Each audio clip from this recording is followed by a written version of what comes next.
Hey guys, good morning and welcome back to the online classes conducted by Sunrise School. My dear students, how are you? I hope you are feeling fine. Dear students, we are on the fifth poem, A Roadside Stand from your Flamingos book. और पहले video में हमने पढ़ा कि सड़क किनारे एक छोटा सा घर है और घर के मालिक ने सड़क किनारे एक शेड बनाया है, एक छोटी सा खोखा दुकान बनाई है, क्योंकि ये एक बिजी रोड है। सारे दिन यहाँ सड़क पर गाड़ियाँ भागती रहती हैं और दुकानदार को, उस गरीब आदमी को, किसान को ये उम्मीद है कि यहाँ पर लोग आकर के रुकेंगे, गाड़ियों को रोकेंगे और मेरी दुकान में से कुछ ख़रीदेंगे। उसकी दुकान में जो साग सब्जी वगैरह है उसने रख रखी हैं और तो ये रुकेंगे तो कुछ पैसा हमारे हाथ आएगा, हमारा गुजारा हो जाएगा। लेकिन जितने भी ये शहर के अमीर लोग हैं गाड़ियों में बैठे, ये बड़ी जल्दी में होते हैं, ये दुकान की बिल्कुल परवाह नहीं करते और कोई भी इस दुकान पर नहीं रुकता है। अगर कोई एक पल के लिए उधर देख भी लेता है, रुक भी जाता है, तो वो बड़े गुस्से में आ जाता है। वो शिकायत करता है कि जिस अनाकर्षण तरीके से, जिस भद्दे तरीके से इमारत को पेंट किया गया है, उससे क्या हुआ कि आसपास के नज़ारा जो है वो ख़राब हो गया है। और यहाँ पर बेचे जाने वाली जितनी वस्तुएं हैं, जैसे कि ब्लैकबेरीज है, गोल्डन कद्दू हैं, इनमें कोई रुचि नहीं लेते हैं लोग, इनको ख़रीदते नहीं हैं और महसूस करते हैं कि उस सुंदर पहाड़ी दृश्य को इस छप्पर ने ख़राब कर दिया है, गंदा लग रहा है। छप्पर पहाड़ी दृश्य के बीच में चारों तरफ सुंदर सुंदर हरियाली है, पहाड़ हैं और बीच में ये भद्दा सा छप्पर, तो लोग जो है शायद चिढ़ रहे हैं। तो कवि कहता है कि जो कारों में बैठे जा रहे हैं ये लोग अमीर लोग हैं और इन लोगों को इस तरह कंजूसी नहीं बरतनी चाहिए। मैं ये नहीं कहता कि उनको दानवीर भी हो जाना चाहिए, नहीं, लेकिन कंजूसी और दानवीर के बीच का रास्ता इनको अपना लेना चाहिए और इन्हें अपने पैसे को इतना कस के नहीं पकड़ना चाहिए। इन्हें गरीबों की ज़रूरतों की उपेक्षा नहीं करनी चाहिए। तो कवि को अमीरों के जो निष्ठुर व्यवहार है उस पर बड़ा दर्द है और गरीब दुकान का जो मालिक है वो देहात के गरीब लोगों का प्रतीक है और हालांकि वे अमीर लोगों की तरह ऐश में ज़िंदगी जीना नहीं चाहते हैं, लेकिन वे थोड़ा सा बेहतर जीवन जीना चाहते हैं। पर सरकार उनकी आवश्यकताओं के प्रति उदासीन है, वे इन लोगों को पिछड़ा हुआ रखना चाहते हैं। यहाँ तक हमने पढ़ा। अब हम नेक्स्ट स्टेंजा पढ़ते हैं। इट इज़ न्यूज़ दैट, ऐसी भी खबर है कि, खबरों में ऐसा भी है कि, ऑल दीज, इन सभी, पिटफुल, दीन बंधु, किन्स होते हैं बंधु, पिटफुल मीन दयनीय, ऐसी भी खबर है कि इन सब दीन बंधु या दयनीय बंधुओं को are to be brought out, खरीद लिया जाएगा, मतलब इनकी प्रॉपर्टी, इनकी ज़मीनें खरीद ली जाएगी। ऐसा भी खबर में है कि गांव के किसानों की ज़मीन खरीद ली जाएगी, इनको बेघर कर दिया जाएगा। एंड मर्सीफुल्ली, और दया दिखाते हुए, गैदर्ड इन, इनको बसा दिया जाएगा, इकट्ठा कर दिया जाएगा, टू लिव इन विलेजेस, गांव में रहने के लिए बसा दिया जाएगा और इनकी ज़मीनें वगैरह प्रॉपर्टी खरीद ली जाएगी और इनको गांव में बसा दिया जाएगा। नेक्स्ट टू द थिएटर, कहाँ बसाया जाएगा? सिनेमा घर के पास। एंड द स्टोर, या फिर बड़ी बड़ी दुकानों के पास बसा दिया जाएगा, ताकि ये अपना पैसा वहाँ खर्च करे, जो ज़मीन का पैसा मिला है ऐसे ही बर्बाद कर दें।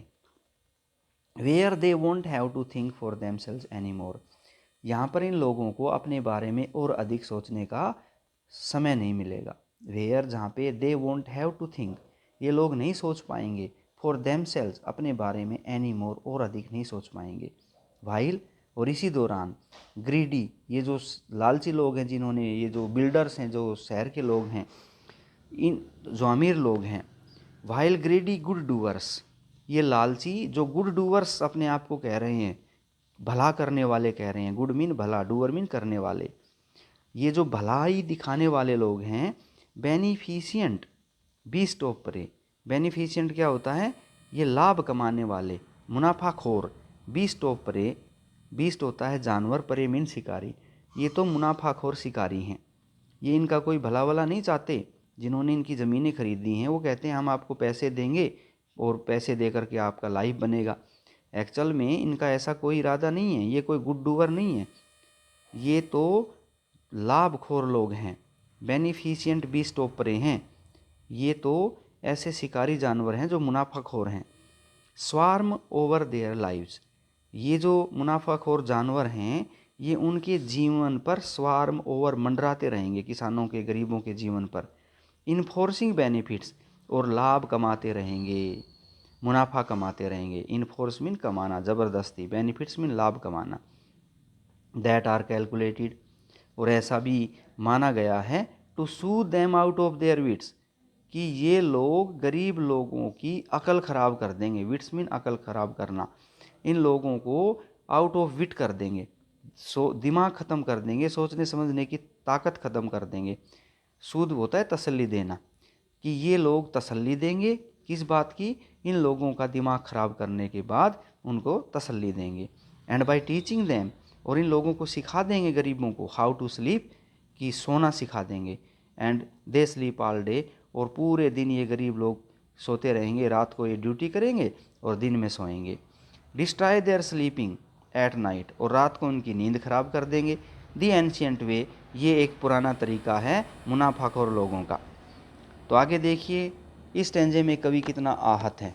कवि सोच रहा है, समटाइम्स, कई बार तो, आई फील माई सेल्फ, मैं खुद ये अनुभव करता हूँ, महसूस करता हूँ, मैं ये सोचता हूँ कई बार कि आई कैन हार्डली बियर, कि मुझसे सहन नहीं होता। कई बार तो मुझे लगता है कि मेरे से सहन नहीं होगा। हार्डली मीन मुश्किल है, बियर मीन सहन करना।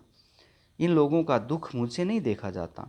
The thought of so much childish longing in when, और कवि के दिमाग में कई बार ऐसी थॉट आती है जो चाइल्डिश लॉन्गिंग, बचकाना इच्छा जैसी उसके दिमाग में सोच आ जाती है।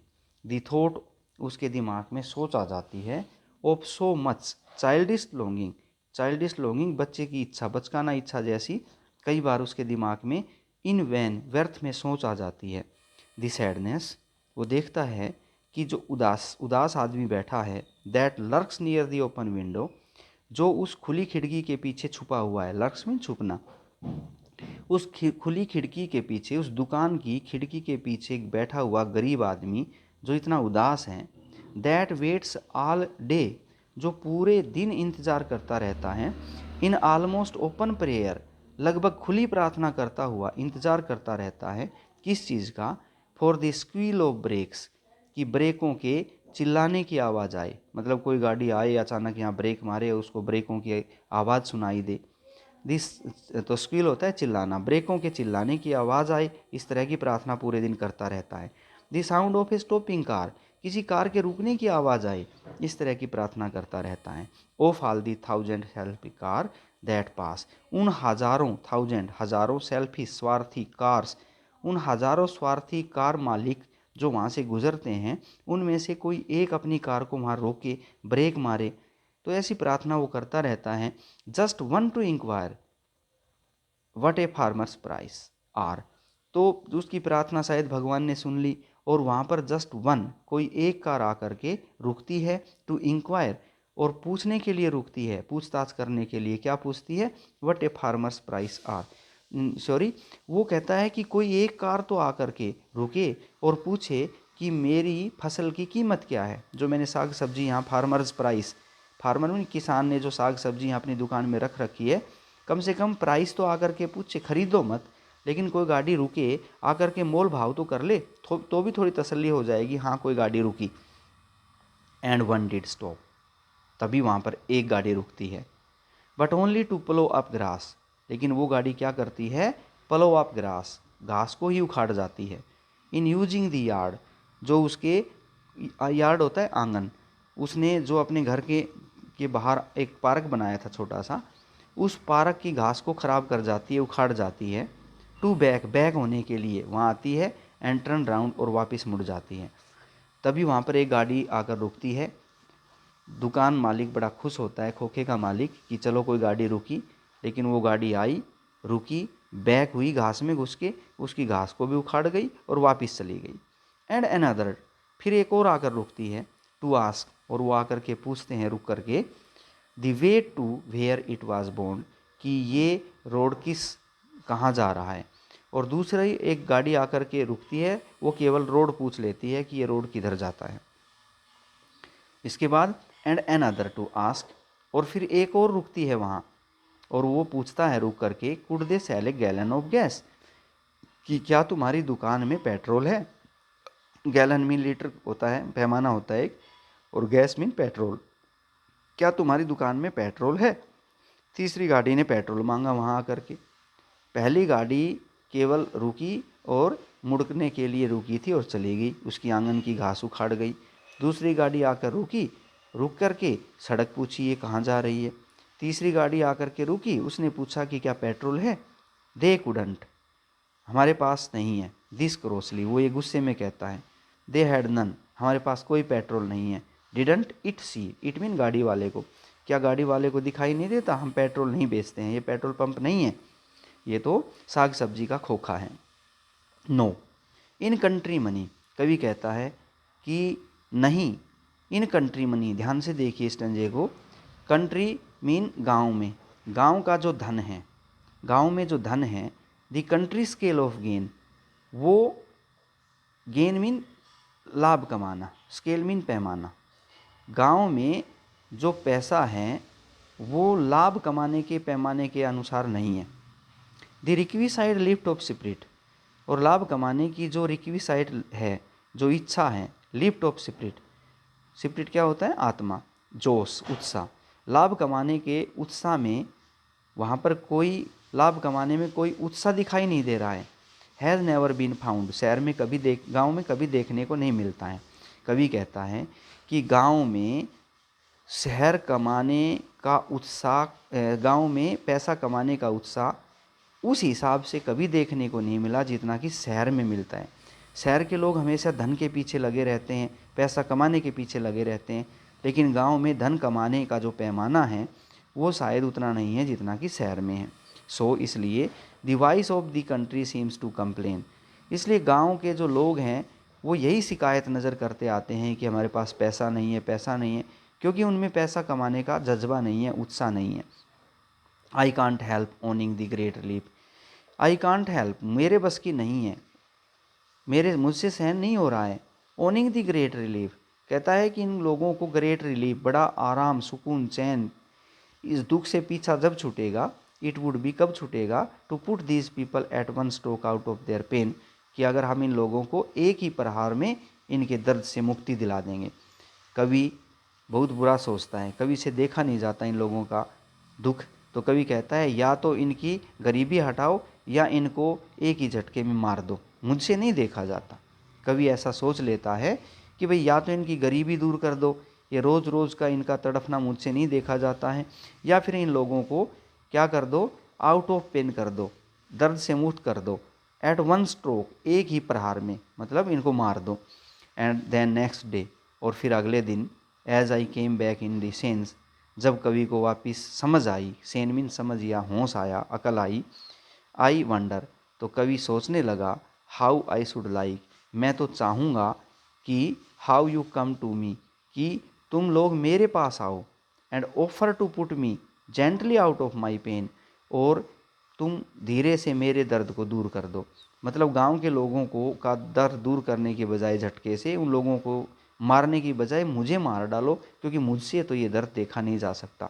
तो अगले दिन कवि, आई वंडर, कवि ये सोचता है, how I should like you, कि मैं तो चाहूँगा कि हाउ यू, कि तुम किस प्रकार से, कम टू मी, मेरे पास आओ, and offer to put me, और मुझे पेशकश करो, gently out of my pain, धीरे से मेरे दर्द से मुक्त कर दो, मतलब मुझे ही मार दो, गांव वालों को मारने की बजाय मुझे ही मार दो।